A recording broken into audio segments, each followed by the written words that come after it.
चालाक और बहुत वैसा आदमी होता है ना कि ऊपर से दिखाए मुस्कुरा रहा है ये वो, और अंदर घुन्नाता रहेगा, साले अब घंटा में आ गया तो तुझे देख लूंगा, वो वाला है ना। ऐसे ही प्रेम और कर्मयोग में ऐसे है ना कि जो उनके भक्त हैं या उन पे आश्रय होते हैं, उन पे ऐसी करुणा की दृष्टि डाले रहते हैं कि डूबते रहते हैं, ठीक है। और अंदर ही अंदर ये देखते रहते हैं कोई दुष्ट तो नहीं है साला इन बीच में जो मेरे भक्तों को परेशान कर रहा हो, तुझे देख लूंगा अगर इन पे किसी ने जरा सी भी निगाह डाली तो, है ना। उन पर करुणा की दृष्टि रहती है भक्तों पे, और अंदर से इतने कठोर बने रहते हैं कि अगर एक सेकंड के लिए इनको कोई दुविधा पहुंचाने आया है ना, आज बहुत खतरनाक हुई, आजू बाजू में आँख का प्रेम जैसा धरा रह जाएगा। तो बहुत जो है दुर्लभ गुण है, दोनों एक साथ प्रकट होते हैं, एक साथ प्रकट। किसी भी मनुष्य के अंदर यही तो भगवान की विशेषता है कि किसी मनुष्य के अंदर दो गुण एक साथ प्रकट नहीं हो सकते।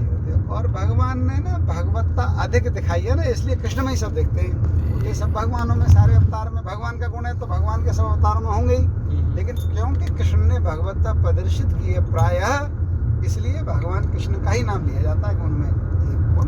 और प्रभु जी एक श्लोका भी तो है ना भगवत गीता में, उसमें कहते हैं देखना एक कौन सा, उसमें ये कहते हैं ना, मेरे जन्म कर्म सब दिव्य होते हैं, जन्म कर्म च मे दिव्य मेवं यो वेत्ति तत्त्वतः त्यक्त्यादेहं पुनर्जन्म नैति मावेत्ति सोऽर्जुन। वो ये कह रहे हैं अर्जुन से कि मुझे जानना अलग बात है, अलग सी रही, कोई मेरे जन्म और कर्म को ऐसे जान ले, कैसे जान ले, ये जान ले कि इनके जन्म और कर्म साधारण नहीं दिव्य हैं, और तत्व से जान ले, है ना इस बात को कि भगवान का जन्म जो प्राकट्य है वो दिव्य है। ये जानने से भी उसका दूसरे बार जन्म नहीं होता। क्यों? क्योंकि ये जानने वाला भगवत स्वरूप मेरे धाम में आ जाता है। अच्छा कौन जानेगा? जो ये देख लेगा वासुदेवः सर्वमिति, जिसका भाव ऐसा आ जाएगा वही तो भगवान को के जन्म और उनको कर्म को दिव्य जान पाएगा। नहीं तो लोग मतलब भगवान के जन्म की दिव्यता क्या है प्रभु जी? भगवान के जन्म की दिव्यता ये है कि जो जितने हेतु है ना वो सारे प्रकट हो जाए। केवल ये हेतु न रहे कि विनाशाय दुष्कृताम, भगवान ने इसलिए जन्म दिया है। अगर ये रहेगा तो भी भगवान के जन्म की दिव्यता नहीं जानी। मैत्री निभानी है इसलिए जन्म भगवान ने जन्म, तो भी भगवान के जन्म की दिव्यता नहीं जानी। थोड़ा सा वात्सल्य दिखाना था यशोदा को और लोगों को दिखाना था कि बालक कैसे क्या करते हैं, ये दिखाना था, तो भी भगवान की दिव्यता नहीं जानी। वो भी प्रेम प्रकट करना था, प्रेम का उदाहरण प्रस्तुत करना था कि इसलिए भगवान प्रकट हुए, है ना, तो भी भगवान की दिव्यता नहीं। भगवान की दिव्यता किसने जानी? जो ये जाने कि भगवान ये सब कुछ करने के लिए आते हैं, और इसके अतिरिक्त भगवान तो भगवान ही जाने और क्या क्या करने आते हैं, है ना भाई। ये सब समझ में आ रहा है, ये सब करने आते हैं, इसके अतिरिक्त भी केवल भगवान ही जाने कि क्यों प्रकट होने आते हैं।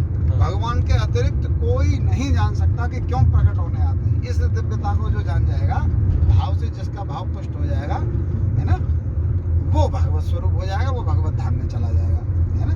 भगवत धाम में जाने की बात है, भगवत स्वरूप होने की बात है। एक प्रभु जी एक ब्रह्म संहिता में एक श्लोक है, उसमें भगवान कह रहे हैं कि उनके भ्रकुटी मतलब टेढ़ा करना तो एक बहुत बड़ी चीज हो गई। उनके संकल्प भी नहीं बोलूंगा, एक अंदर एक उत्पन्न लाइक जो इनिशियल स्टेज होती है किसी विचार को उत्पन्न की स्थिति में, उस पर सृष्टि का लय हो जाता है। तो भगवान अगर विनाशाय वो उसके लिए आएंगे तो फिर मतलब वो हल्की बात हो जाएगी, हल्की बात हो जाएगी ना। केवल के सब विनाश के लिए पूरा ये सब इतना सब कर रहे हैं, वो भी हेतु है उसमें उनका, जब वो आएंगे तो ये भी कर देंगे वो, लेकिन केवल उसके लिए कर पाएंगे ऐसा नहीं। तो वो अलग अलग जगह पे अलग अलग समझा रहे हैं, है ना। इसी का दूसरा श्लोक है वो, सृष्टि को भगवान ऐसे तो विनाश कर देते हैं कि प्रगटुई के हिलाने से ही नुकसान वो कर देते हैं, है ना। जरा सी प्रगटुई हिला दे, और भ्रकुटु से नाखून के अंश से की शक्ति से, नाखून के अंश की शक्ति से चला देते हैं, है ना। अथवा बहुनीतेन किम ज्ञातेन तवार्जुन विष्ठभ्याय मृदन कृष्ण मेकांशेन स्थितो जगत। भगवान अर्जुन से बहुत बताने के बाद कहते हैं कि अच्छा तू बहुत जान के क्या करेगा, तू ये जान के चल कि मेरी ताकत के विषय में तू बहुत जानना चाह रहा है ना। तो तू ये जान ले कि ये जितनी भी तेरी सृष्टि तुझे दिखाई दे रही है, उस सृष्टि को मैं अपने नाखून के अंशांश के, नाखून के अंश के भाग के हिलाने से चलाता रहता हूँ। कितने ताकतवर, कितने प्रभावशाली हुए, कितने बलशाली हुए। अच्छा, क्या कल्पना कर सकता है कोई कि जब नाखून के अंश से इतने ताकत है, सृष्टि को चला सकते हैं, तो पूरी नाखून में कितनी ताकत होगी, और फिर अंगुली में कितनी ताकत होगी, फिर हाथ में कितनी ताकत होगी, फिर भगवान में कितनी ताकत होगी। नहीं समझे? तो सब कितनी होगी, बस इतनी होगी कि कल्पना नहीं समझना तो दूर, कल्पना भी नहीं हो सकती, इतनी हो सकती, कल्पना से परे है। अच्छा प्रभु जी, हम जैसे बचपन में ये पढ़ते थे भगवत गीता में कि जैसे मैंने क्या ना, मैंने भगवत गीता प्रभु जी पढ़ना चालू करी थी। हाँ। पापा पढ़ते थे, हाँ। ऐसे स्वाध्याय करते थे पापा। तो रात में जैसे उनको नींद नहीं आ रही है तो वो भगवत गीता लेके बैठ जाते थे। तो मैं छोटा था तो मैं देखता था पापा पढ़ रहे हैं, तो फिर मैं भी, जैसे बच्चों की स्वभाव होता है नकल करना, तो मैं भी पढ़ता था। तो वो उस समय तो ऊपर से जाती थी कि जो मुझे तत्व से जानता है, जो मुझे तत्व से जानता है। वो गीता प्रेस वाली भगवत गीता से स्टार्ट किया, तो वो तत्व वाली बात वो खुली नहीं थी। तो अगर मैं अभी तक अगर सही समझाऊं तो भगवान के तत्व का कहने का मतलब है कि यही उसमें यही समझ जाए कि वो भगवान में महत बुद्धि हो जाए, भगवान के नाम में और रूप में और लीला में महत बुद्धि होना, वही तत्व से जानना है। हाँ, वो तत्व। और ऐसे इसमें और ये कह सकते हैं कि महत बुद्धि होके ही तत्व से जानने की तरफ बढ़ सकते हो, है ना? ये इतना है, इतना। और इसमें इतना और जोड़ दो कि इससे भी जान लोगे कि नहीं जान लोगे गारंटी नहीं, हाँ। लेकिन बढ़ केवल इससे ही बढ़ सकते हो। हाँ। भगवान के नाम रूप लीला गुण धाम में हाँ। महत बुद्धि होने से ही प्रारंभ कर सकते हो। यहाँ तक रखो इसे बस। हाँ। इससे जान लोगे, हाँ। यहाँ तक मत रखोगे ना, क्योंकि इससे भी जान पाएंगे कि नहीं जान पाएंगे पता नहीं। वो गीता में भगवान ये भी कहते हैं कि मेरी इच्छा के बिना भी नहीं जान सकते। बस तभी तो और बाबा शंकर जी कह रहे हैं तुलसीदास से, जिन जाना हो तेरे देव जनाई, है ना? पता नहीं ये सब लीला दिखा के भगवान क्या पता न जानने के लिए कर दे, नई लीला रच दे, वो तो कुछ भी संभव है ना। नारद जी को दर्शन दिखाया, फिर जो जन्म बीत गए, फिर कुछ नहीं दिखाया, एक झलक दिखाई, फिर कुछ नहीं दिखाया, है ना? भगवान की लीला या भगवान का गुण या भगवान की ताकत या भगवान के विषय में अब तक जितना जाना गया है ना, और अब तक जितना जाना जा रहा है, और जितना भी आगे जाना जाएगा, उस सब के बाद भगवान उतने ही शेष है ना भाई। तो महत बुद्धि इसमें होने के बावजूद भी तत्व से जितना जान पाओगे आप, उतने के बाद भी उतने ही रह जाएंगे भगवान, है ना?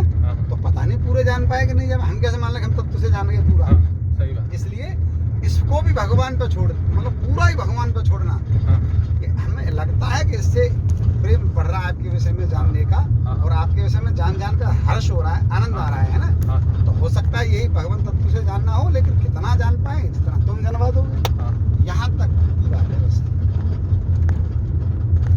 और प्रभु जी एक जैसे प्रश्न उठने का विषय नहीं है, राधा रानी के मंदिर में ही जा रहे हैं हम, है ना? तो ये है जैसे कि ये प्रश्न उठा, भगवान जैसे भगवान तो सर्वसमर्थ है, कर्तुम सब है, सभी अणु परमाणु में सब लोग भगवान सब में हैं, ठीक है। और राधा रानी को वो अधिष्ठात्री बताते हैं, ठीक है ना? क्या वो प्रेम की वशीभूत होकर बताते हैं, या देखो इसमें क्या है, प्रेम के वशीभूत होकर भी बताते हैं, है ना? और प्रेम के स्वरूप में भी बताते हैं। आप इसको ऐसे ही कह लो कि जैसे भगवान के विषय में जितना बोला जाए, जैसे जितना बोला जाए, है ना, वो, और जितना बोला जा रहा है उतना बोला जाएगा, वो सारा का सारा इतना है। तो ये सब भी उतने में ही है। ये वाला कोई ये कहते यही संपूर्ण है, नहीं। कौन सा कि भगवान ने कह दिया कि हे राधे तुम्हारे बिना जो कुछ भी करता हूँ तो ये पूर्ण है, नहीं, ये पूर्ण नहीं है, ये पूर्ण नहीं है। राधा रानी जय हो, जय जय श्री राधे। नहीं कह रहे कि माखन खाओ, चोरी करो, ये सब करो, है ना? और राधा ये भी नहीं कह रही कि विनाशाय दुष्कृताम, बहुत परम दयालु, दुष्ट का विनाश काय करो, तो दुष्टों को तार देती महाप्रभु की तरह। वो कहेंगे यार मारो इनको, मरवा रहे हो, राजनीति खिलवा रहे हो, कर्ण को बुला के करे आजा आजा आजा, इनकी बच्चे में हो जाए, राधा रानी कहलवाएंगी क्या? तो ये सब भी आधा है, ये उसी में है। श्री राधे।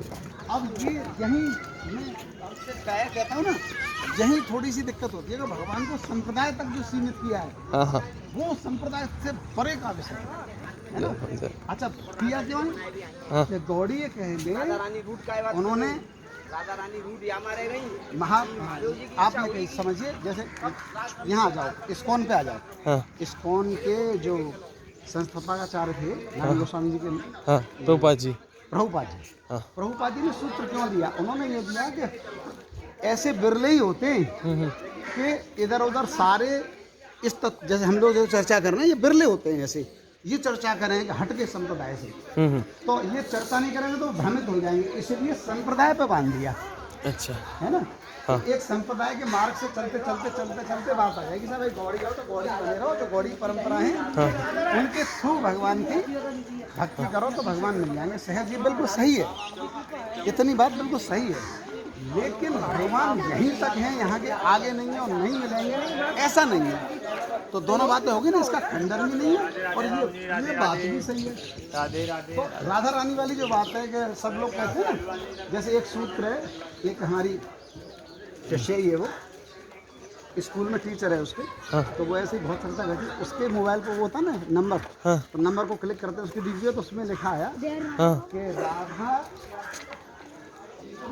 तज ही कृष्ण को भजी है, ते नर सपने नहीं पहिए, है ना। प्राय गौड़िया कहते हैं, सब लोग कहते हैं बिना राधा के नाम का आपको कुछ मिलेंगे ही नहीं, है ना।